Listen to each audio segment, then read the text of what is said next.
네, 우리 함께 봉독한 오늘 본문 말씀을 통해서 이 헛된 우상이라고 하는 제목으로 말씀 함께 나누고자 합니다. 여러분, 우리가 인생을 살아나가면서 언제 부러움을 느끼고 언제 초라함이라고 하는 것을 느끼시나요? 온실 속의 화초처럼 모든 것이 편하고 이 갖춰진 사람들을 보면 여러분 부러움을 느끼십니까? 아니면 이 벌판의 잡초처럼 모진 이 비바람을 다 견뎌야 하는 내 자신을 바라보면서 혹여 초라함을 느끼고 있지는 않으신지요? 근데 여러분, 오늘 우리가 부러움을 느끼고 초라함을 느껴야 할 때가 있는데, 이건 우리가 지금 좀 전에 말씀드렸던 것처럼 그런 것과는 다르다라고 하는 것을 성경은 말씀해 주고 있습니다. 모압은 하나님의 심판에서 벗어나고자 인간적인 노력을 다했어요. 뭐 한 두 가지를 들 수 있는데요. 그 첫 번째가 유다와 동맹을 맺는 것입니다. 당시 모압은 이 바벨론 왕 느부갓네살에게 대항하기 위해서 그 유다의 시드기 왕과 이 동맹을 맺었습니다. 이 모압과 이 유다는 남이 아니거든요. 모압 족속의 조상이 모압 아닙니까? 모압은 롯과 그의 첫 번째 딸 사이에서 태어난 자식입니다. 그래서 모압 족속은 어떻게 보면 이스라엘의 친족이라고 이야기할 수 있어요. 이 모압과 유다가 이 바벨론의 위협을 받게 되어지자 힘을 합쳐 대항하기 위해서 이 동맹이라고 하는 것을 맺게 되어집니다. 두 번째 노력은 이런 거예요. 그들에겐 이 노력하지 않아도 될 만한 이 견고한 성읍이 있었습니다. 그 어떤 나라도 침공할 수 없는, 만약에 침공한다 할지라도 막아낼 수 있는 성벽이 그들에게 있었다는 거예요.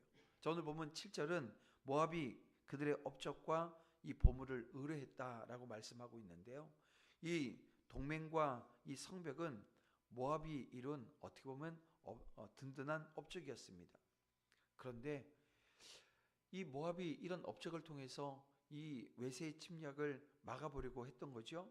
그리고 당연히 막을 수 있다 확신도 했을 겁니다. 그런데 BC 582년에 모압은 결국 멸망하고 맙니다. 자, 1절부터 10절에서 예언된 그대로 모압이 심판을 받았어요. 이 주민들은 죽임을 당했고 어린이들이 부르짖어요. 도망쳐 간신히 생명을 구한 이들은 이 광야의 나무처럼 아주 비참한 여생을 살게 되어집니다. 성읍은 물론이고 이 평지와 이 골짜기도 폐허가 되어져 버립니다. 어느 한 것도 하나님의 심판에서 벗어날 수가 없습니다. 수치거리로 전락하게 만드셨다는 거예요. 자, 그러면 왜 하나님께서 이러시는 겁니까? 여러분, 모압의 자랑거리였던 그 요새가 그들로 하나님께서 그토록 싫어하는 이 교만에 사로잡히게 했기 때문에 그래요.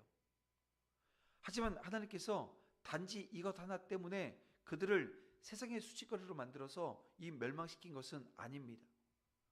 모압은 그 이외에도 여러 가지로 인해서 마음이 높아질 대로 높아져서 아주 극한 교만에 사로잡혀 있었던 것입니다. 그들은 아르논 강과 같이 이 풍요로운 수원을 가지고 있었고 이 곡물의 생산 도도 높았어요. 그로 인해서 목축이라고 하는 것이 자연스럽게 발달하게 되었고요. 이렇게 물질적으로 풍요로워지면 어떻게 됩니까? 이 사람들의 마음은요, 교만해져요. 이게 일반적인 모습입니다. 모압도 다르지 않아요. 물론 하나님께서 그들이 교만하다 하여 무작정 심판하지 않으시는 건 우리는 잘 알고 있죠. 먼저 그들이 교만한 모습을 보이게 되어지면 하나님은 회개하라고 회개할 기회를 주십니다. 곧 하나님께서는 모압을 향해서 선지자를 보내요. 그 선지자가 누구냐면 이사야 선지자입니다. 우리가 아는 대로 이사야 15장, 16장에 보면 모압에 대해서 회개를 촉구하는 이사야 선지자의 모습을 우리는 보게 되어집니다.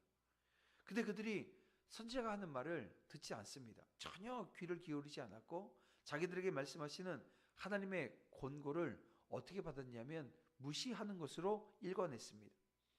하나님께서는 그런 그들을 향해서 뭐라고 말씀합니까? 모압의 교만을 드러나니 심히 교만하도다.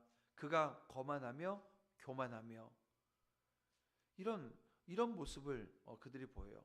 생각해 보세요. 그들이 얼마나 교만하면 교만하고 거만이라고 하는 단어를 이렇게 반복해서 사용하는 것입니까?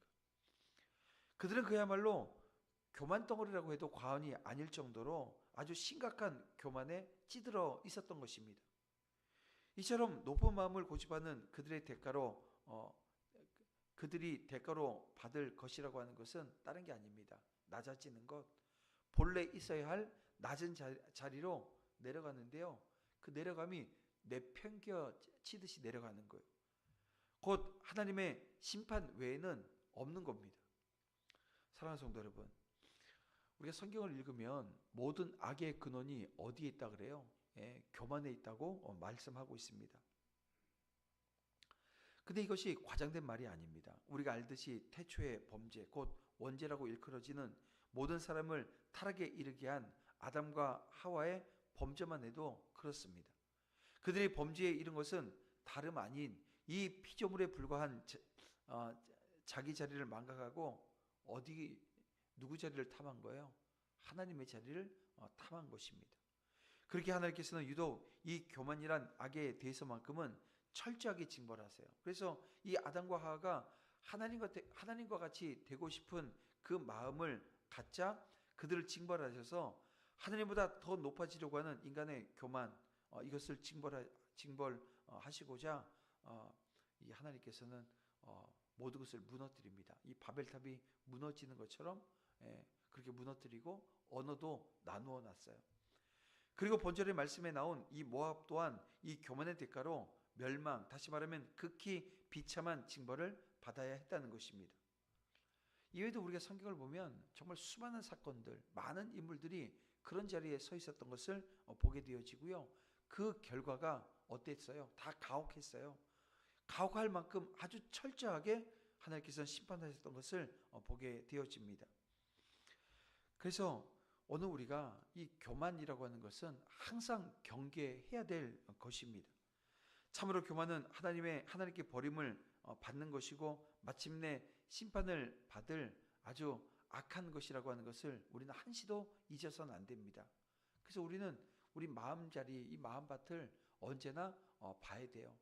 어떻게 돼요? 기경해야 됩니다. 갈아엎어야 되고 그 갈아엎는 이유는 다른 데 있지 않아요. 뭐 이게 딱딱하니까 뭐 갈아엎는다? 맞아요. 근데 거기에 하나님의 말씀이 뿌리 내리고 그리고 열매 맺는 그런 자리로 나아가려면 오늘 우리에겐 이 과정이 필요한 거예요. 깨어 하나님 앞에 품어야 할 마음, 지켜야 할 자리를 지켜내는 거죠. 결코 마음을 높여서 하나님을 대적하는 어리석은 자리엔 절대 서면 안 되는 것입니다. 하나님의 심판은 인간이 수고해서 쌓아 올린 업적으로 절대 막을 수 없다는 것. 이게 성경이 오늘 우리에게 보여주는 내용입니다. 안전한 곳을 찾아 피한다고요? 피할 수도 없다는 것입니다. 하나님의 심판이 임하면 그 속에서 하나님의 긍휼을 구해야 되고요. 여러분, 그 긍휼을 구하는 그 자리는 먼저 회개하는 자리고 또 회개했으면 언제나 그 말씀 앞에 또 기도로 말미암아 오늘 우리를 붙드시는 하나님의 은혜를 바라면서 경계하고 살피는 영적인 민감함이 저와 여러분의 삶의 자리에 언제나 깃들여 있어야 된다는 것입니다. 자, 모압은 그랬어요. 온실 속의 화초처럼 지냈습니다. 어떻게 보면 참 평화로웠습니다. 모든 것이 갖춰져 있었어요. 튼튼한 요새가 있었고요. 먹을 것이 있었습니다. 다른 나라에게 점령당해 백성이 포로로 끌려간 역사조차 없습니다. 그래서 11절은 모압이 젊은 시절부터 평안에 마치 찢기 위에 있는 술 같았다, 이런 비유를 하고 있어요. 술을 담그면 찢기가 가라앉습니다. 흔들거나 다른 술병으로 옮기지 않는 한 술은 그냥 거기서 숙성되어집니다. 마치 모압이 그런 상태에 있었다는 거예요. 어느 나라도 침공하지 않았기에 포로로 끌려간 적도 없어요. 부는 쌓이고 살만하니까 뭐예요? 이게 인간에게 나타난 아주 전형적인 모습인데요. 우상 숭배하기 시작하는 겁니다. 북이스라엘이 어땠나요? 북이스라엘이 베델에다가 금송아지를 만들어 놓고 그 금송아지를 의뢰하다가 망하지 않았습니까? 모압도 우상 숭배로 인해서 망해요. 모압은요, 이 그모스를 섬겼습니다. 그리고 모압 북쪽에 암몬 몰렉을 섬겼습니다. 이 몰렉 신과 그모스 신은 같은 신입니다. 그 신은 전쟁의 신입니다. 그래서 그모스에게 인신공양을 하면 전쟁에서 승리한다고 믿었던 거예요. 이 고대 중동 지역에서 이런 저급한 우상 숭배가 여전히 기승을 부리고 있었던 거고요. 우상을 섬기는 모압은 어떻게 됩니까? 결국 망합니다. 경제적 어려움으로 망한 게 아니에요. 자연재해로 사라진 것도 아닙니다. 전쟁으로 전멸되어진 거예요. 여러분, 그들이 그토록 신봉했던 그모스가 있는데도 전쟁에서 망했어요. 자, 25절을 보세요. 모압의 뿔이 잘렸고 그 팔이 부러졌다고 선언하고 있습니다. 그모스의 힘이 상징하는 것이 뿔이고 이 팔인데요, 이게 지금 잘려버린 거예요. 하나님 아닌 다른 것을 숭배하게 되어지면 여러분, 그것으로 인해서 망합니다. 돈을 숭배하면 돈으로 망하고, 건강을 숭배하면 건강으로 망하고, 그런 거예요. 여러분, 힘을 숭배하면 힘으로, 쾌락을 숭배하면 여러분 쾌락으로 망하게 되는 것입니다. 말씀을 정리해 볼게요. 삶이 편하고 풍요로워지면 더 이상 바랄 것이 없는 것 같지만 사람은 숭배 대상을 만들어냅니다. 그리고 우상으로 망해요. 부하든 강하든 또 가난하든 평안하든 환난 가운데 있든 다른 것을 의지하면 안 되는 거예요.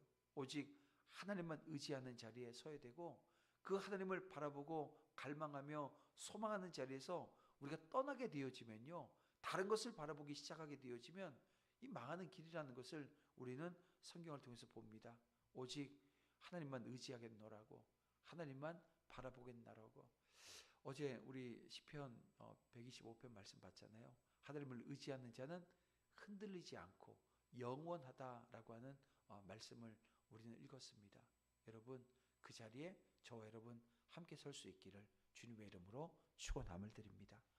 오늘 이 아침 이렇게 주신 하나님의 말씀 붙들고 함께 기도할 때 이렇게 기도하며 나아갑니다. 하나님, 우리가 누리고 있는 평안과 안전이 하나님께로부터 온 것이라고 하는 것을 기억하고 정말 하나님께 감사하는 삶을 살게 하여 주시옵소서.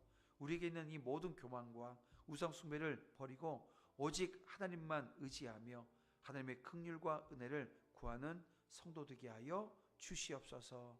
우리 다 같이 주여 한번 부르면서 간절한 마음으로 함께 기도하며 나아갑니다. 주여, 아버지 하나님 인도해 주시옵소서. 붙들어 주시옵소서. 땅의 것을 의지하지 않고 위의 것만 바라보고 위의 것을 찾길 원합니다. 오직 나를 위해서 십자가에 죽는